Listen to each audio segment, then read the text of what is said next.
So I've seen a lot of movies throughout the years, but what are my 10 all-time favorites? Hi, it's Brian. Welcome to the Awards Contender, and this is going to be a fun video. I'm going to give you my 10 favorite films of all time and talk about why I love them so much, why I don't see this list budging anytime soon.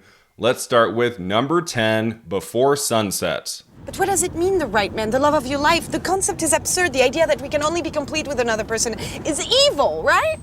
So I am a huge Richard Linklater fan. I think he is such a stunning filmmaker. The way he deals with time in his movies is extraordinary, and I love nothing more than his Before trilogy, especially that second film in the trilogy, Before Sunset. This movie is about 80 minutes long. It tells of the reunion of Jesse and Celine, who have not seen each other in 9 years since that magical day they spent together in the mid-90s. And it's just such an honest portrayal of how two people grow and change, but still have a fondness for each other. Like the way Richard Linklater follows these two people in real time over those 80 minutes. You really do feel a connection between them. And by the end of that movie, like this has the suspense in a way of a thriller, because you kind of want them to get together, even though Jesse's married, has a kid, and Celine is a bit of a mess in her personal life. I just think the performances in this movie by Ethan Hawke and Julie Delpy are so great, so raw and real. I just always have such pleasure watching Before Sunset. I, of course, also love Before Sunrise and Before Midnight, but there's something about that middle entry I have always gravitated to. I never get sick of it. I think it's so interesting, so compelling. And for about 5-ish years, I would say, it's been number 10 in my top 10 films of all time. Number 9, Misery. Have you all got amnesia? They just cheated us! This isn't fair! He didn't get out of the cock-a-doodie car! So Stephen King is my favorite author. I discovered his books around 4th grade, 5th grade, and just immediately fell in love with his prose, with his stories, his characters, and many of his books have been turned into great movies like Carrie, like The Shining, but there's something about Misery I have always loved. I still remember the first time I saw it. I was in middle school, I want to say. I rented it from the video store and watched it late at night. I was so freaking terrified by this movie. And I had read the book. Like, I kind of knew what was coming. I knew what Annie Wilkes was all about. But that Kathy Bates performance just blew me away. And every time I watch Misery, I'm like, how cool is it that Kathy Bates won the Oscar for this performance? Like, this is not the kind of role that usually gets honored by the Academy, so I've always been fascinated by that. I think James Caan is also terrific in the movie. They have a great back and forth together, and the amount of suspense director Rob Reiner brings to this movie. Like, there are at least 3 or 4 sequences in this where you are on the edge of your seat. There is not a wasted minute of Misery. I do think this is the best Stephen King adaptation. Number 8, Gravity. No, my name is not Mayday. I'm Stone. Dr. Ryan Stone, I need help. Alright, you might snicker at this one. This is the most recent film to appear on my top 10 list of favorite movies of all time. And Gravity has its haters. It's probably not, to most people, their favorite movie of the 2010s. I have a personal relationship to this movie in a way because I am a lifelong Sandra Bullock fan. And after Speed, I waited for years, decades, for her to appear in a great movie. And she never really worked with the best directors, the best stories, but I always thought she had a bonkers, fantastic, dramatic performance in her. Of course, she won the Oscar for The Blind Side, which she's fine in, But there was nothing like Gravity. I waited so long for this movie to happen, for her to team up with the amazing visionary director Alfonso Cuarón, who really knew how to use Sandra Bullock in this movie. She is perfectly cast in Gravity. She brings such grace and emotional weight to that character. I love her interactions with George Clooney. I love how most of the movie is just Sandra Bullock in space. At the time, I was like, this movie was made for me. Like a huge Sandra Bullock fan, appearing in this really interesting science fiction drama. It's got action, suspense, it's got emotional beats, it's got this rousing ending that I adore. To be honest, I watch Gravity once a year. I love it that much. I find it to be such a visionary feast, and to watch Sandra Bullock play the role of her lifetime, I'm so happy she got an Oscar nomination for that. She was never going to win, but I'm happy she doesn't just have the one Oscar win for The Blind Side and nothing else. I'm happy she got in for this performance too in Gravity. I know it's not everyone's favorite, but it's certainly one of mine. Number 7, Willy Wonka and the Chocolate Factory. How much do you want for the golden goose? They're not for sale. Name your price. She can't have one. Who says I can't?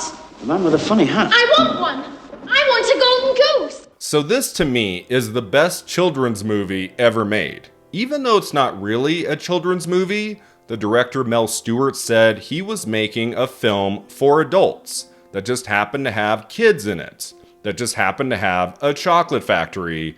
I have always adored Willy Wonka and the Chocolate Factory. I can't remember a time this wasn't part of my life. I watched it all the time as a kid. I would say I watch it, if not once a year, once every 2 years. I always get such pleasure out of it, especially that Gene Wilder performance, which is just an all-timer. I can't imagine anyone else in that role. I mean, all the characters in the film are a delight. Veruca Salt is just on another level. That character is so fantastic, so beautifully played by Julie Dawn Cole. The use of color in the movie, the use of songs, the sense of place is wonderful. And just every time I watch it, I am transported back to being a kid. It has such a nostalgic effect on me. It definitely makes me want to have a chocolate bar, to be sure. This movie is just so great. It's so much fun. I plan to watch it another 50 times, and I will love every minute of it. Number 6, Planes, Trains, and Automobiles. Didn't you notice on the plane when you started talking, eventually I started reading the vomit bag? Didn't that give you some sort of clue, like, hey, maybe this guy's not enjoying it? I love the work of John Hughes, like with a capital L. His output from the early 1980s to the early 1990s is quite a run, both as a screenwriter, as a director. I adore The Breakfast Club and Ferris Bueller's Day Off.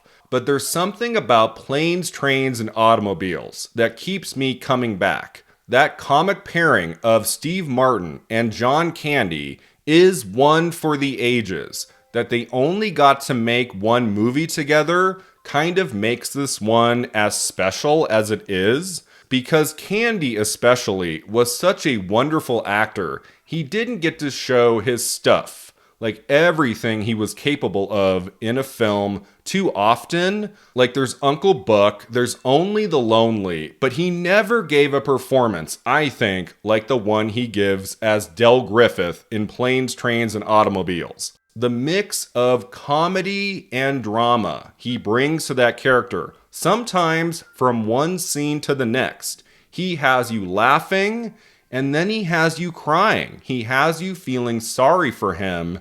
And the way he interacts with Steve Martin throughout this movie is just such a delight to watch. They have a great script to work off of by John Hughes, and this was Hughes' first adult film, really, like a movie he made about adult characters primarily, and he just hit this one out of the park. He got the two perfect actors for these characters, and he gives them time to breathe. You get to see their relationship evolve all the way to that devastating scene at the end where we learn the truth about Del Griffith. I just love everything about this movie. It is my go-to Thanksgiving film every year. Every November, I put on Planes, Trains, and Automobiles and just laugh my ass off, cry at the end, just like I always do. If somehow you have never seen Planes, Trains, and Automobiles, do yourself a favor. It is a classic. Number 5, John Carpenter's Halloween. What's the boogeyman?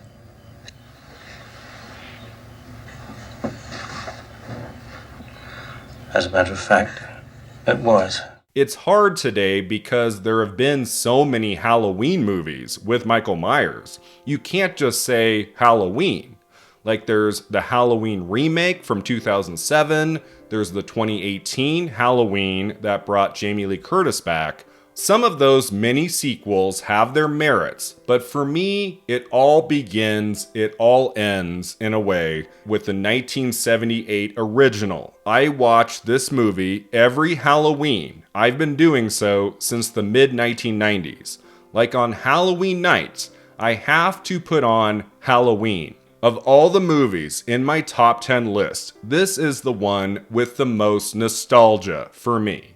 Like, I was really getting into scary movies around 94, 95. I was like 10 years old, and I watched Halloween late at night, and I was so scared I had to turn it off and come back to it the next morning when it was daylight out, and I could finish Halloween. And I've just always been so taken with this film. The way it was put together, the cinematography, those characters of Laurie Strode and Sam Loomis, and this idea that evil can lurk anywhere and attack anyone at any time. There's just no cynicism in this movie. It is just pure classic terror that has never really been replicated ever again, I think. There's something so pure about Halloween from 1978. It is one of those movies I can watch over and over, 100 times, 200 times, and I will never get sick of it. I love every minute of that movie. I know it's not an original thing to say, but I do think John Carpenter's Halloween is the best horror film ever made. Number 4, Defending Your Life. It's incredible! Who are you? I'm Prince Valiant! Really? Yeah! Who are you? Dinner. So I would say this is the one film in my top 10 favorites list that did sincerely change my life. I dealt with a lot of fear and a lot of stomach aches when I was younger, in middle school, high school. I came across Defending Your Life around 9th or 10th grade, and it really did make me look differently at things. I wasn't so consumed with fear after watching Defending Your Life. This idea that you could go to a place and your life could be examined for a few days, and we can see, did you live your life to the fullest potential, or did you hide behind fear forever and ever and ever? After watching this movie, I recognized I was afraid of so many things that were either out of my control or that I didn't need to be scared of. And so I do revisit Defending Your Life here and there. I think about, where am I in my life? What decisions have I made? Am I happy? Am I sad? What am I afraid of now? What would my life look like if I were to go to Judgment City? And Defending Your Life, on a certain level, is just a comedy with a romance. Albert Brooks and Meryl Streep, you can watch it on that level, but I appreciate Defending Your Life as something much deeper. This movie goes so beyond just the humor, just the happy ending. It really does make you reflect on your life and think about, what can I change? What can I do better? How can I go against fear and embrace adventure? embrace the unknown. Defending Your Life is a magical movie I recommend to everybody. It's probably my least well-known in my top 10. Like, it came out in 91. It didn't do well at the box office. Albert Brooks hasn't made too many movies, I would say. Lost in America from 1985, I feel like has more appreciation than Defending Your Life. But boy, this movie, I always get something new out of it. Those performances, that writing, that direction, everything is such a pleasure in this movie. I sincerely believe Defending Your Life can change your life the way it did mine all those years ago. If you've never seen this one, go check it out. You are in for a treat. Number 3, The Truman Show. Tell me what's happening! Well, you're having a nervous breakdown. That's what's happening. You're part of this, aren't you? This film had such a profound effect on me. I was a huge Jim Carrey fan in the mid-1990s. Like that run he had in 94 of Ace Ventura: Pet Detective, The Mask, and Dumb and Dumber. I was 10 years old, and I was all in on this guy. I was like, this is my favorite actor in the universe. I followed his career with great interest when he was doing mostly comedies, like Cable Guy and Liar Liar, as I continued immersing myself in cinema and trying to see different kinds of movies, checking out different directors, and I had seen a couple films by Peter Weir, I recognized that he was such a talent. And when I heard that he was teaming up with Jim Carrey for a movie, I was like, oh, that's interesting. A very dynamic pairing. I don't know what The Truman Show is going to be. And watching that movie opening weekend, it just blew my mind. Here I was watching my favorite actor be funny at times, but really tell a story with a more dramatic tone and give me something I did not expect, especially at that moment, out of Jim Carrey. Like, I didn't know at the time he had a performance like that in him. Of course, soon after, we'd get Man on the Moon, and we got Eternal Sunshine of the Spotless Mind. Those are great performances from Carrey too, but there's something I've always loved about The Truman Show going beyond his performance. That premise was so ahead of its time, and it's dealt with in a way that is very palatable for an audience. It could have felt like a Twilight Zone episode expanded to feature length, and it never does. We really get a sense of this town and those characters and the way that Truman Burbank slowly starts to realize something is wrong here, and I need to find my way out. It's always so compelling, so thrilling. That ending just gets me every time. Peter Weir is such an amazing filmmaker, and he brought his unique visionary gaze to this material. The Truman Show is so brilliant, so prophetic, and it does have my favorite Jim Carrey performance. I love this movie. Number 2, Mulholland Drive. I hope that I never see that face ever outside of a dream. Oh my God, this movie, David Lynch's 2001 masterpiece, Mulholland Drive, is something else. Every time I watch this film, I get something new out of it, I learn something, I notice something. Every step of the way through this twisted, surreal 2.5-hour journey into the dark side of Hollywood is just a wonder to behold. That it's always compelling, that it never drags or goes to places you don't want it to. You're always interested, curious what David Lynch has up his sleeve. I have adored this man's work throughout the years. I think Eraserhead is a masterpiece. Blue Velvet is a masterpiece. I don't love all of his movies, but boy, there is something about Mulholland Drive. I saw it opening weekend with my dad. I still remember stumbling out of that dark movie theater, just laughing my ass off. I was like, what did we just watch? What the hell was that? but I wanted to go back right away and try to figure out that massive puzzle. I have been doing so since 2001. I would say I watch Mulholland Drive once every couple years, and I just always love it. There is a mood to that movie. The tone of Mulholland Drive, the way the story is pretty slow, but boy, does it just wrap you up from the opening scene and brings you into this bizarre, fascinating world you never really want to leave. The visual splendor of this movie, that haunting cinematography, those spectacular performances, especially by Naomi Watts, who I do think deserved to win the Oscar in Best Actress that year, that she wasn't even nominated, is one of the most egregious Oscar snubs in history.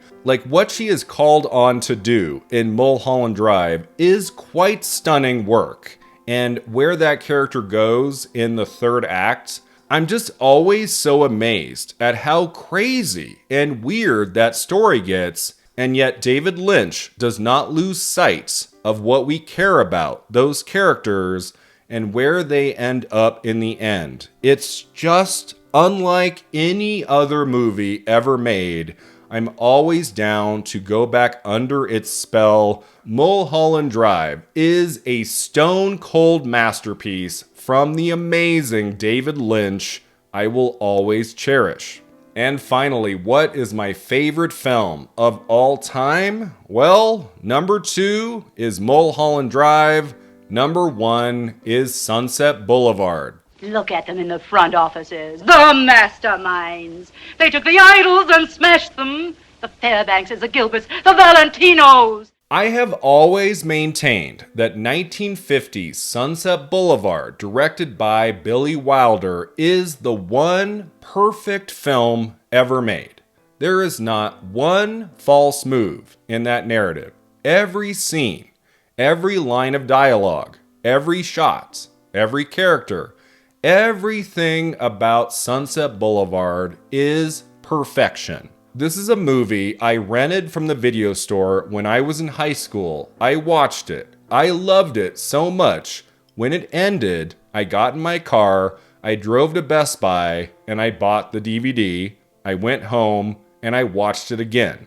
And I have continued watching this movie over and over throughout the years and decades. I've seen it on the big screen 5 or 6 times. There was a stretch of weeks, I want to say 2017, 2018, where it played in my town on the big screen in April, and then it played again in May. And I went both times. Like, I saw it twice in the theater. And this is a movie I've probably watched 50 or 60 times, maybe more. I flew to LA in 2022 to meet Nancy Olson, who plays one of the 4 main actors in the movie, Betty, and she is still with us as of this recording, and it was such a thrill to talk to her for a few minutes about Sunset Boulevard, about her Oscar nomination she got for this performance. Like, that was a very special day. Obviously, my 2 favorite films of all time share some similarities. They're both LA streets. They're both about the dark side of Hollywood. Sunset Boulevard is one of David Lynch's favorite movies, and you can see that in Mulholland Drive. I do think these 2 films make the ultimate double feature. I love them both with all my heart, but number 1 is and will always be Sunset Boulevard. Norma Desmond, like the Norma Desmond, is my favorite character in the movies. Gloria Swanson gives my favorite performance in the movies. I know she got an Oscar nomination for that performance. That she didn't win will always kind of piss me off. I know it was a competitive Best Actress year, and nothing was guaranteed by any means, but she plays that character so brilliantly, so perfectly. Like that final moment of her descending the staircase. It's just one of the all-timer scenes in movie history. But it's not just the ending I love about Sunset Boulevard. It's the whole thing. All of those characters, that mansion, the look of the movie. The pacing is perfect. The narration is great. That scene at Paramount Studios with Cecil B. DeMille. The film has this beautiful blend of comedy and drama and romance and tragedy. And yes, some cynicism, but I feel like the cynicism is what makes this movie really shine. This movie, especially I would say in 1950, had some teeth to it. And many in the industry were not happy with Billy Wilder for making it in the first place. They were like, how could you do this to us? And it's like, he just made the greatest movie of all time. How about we back away and instead celebrate what he put on that screen? Sunset Boulevard is an all-timer movie. Such a wondrous experience. It's so funny, so emotional, so true. Such a beautiful film to behold at all times. I have seen so many great films throughout the years, but there will always be only one, number one, Sunset Boulevard.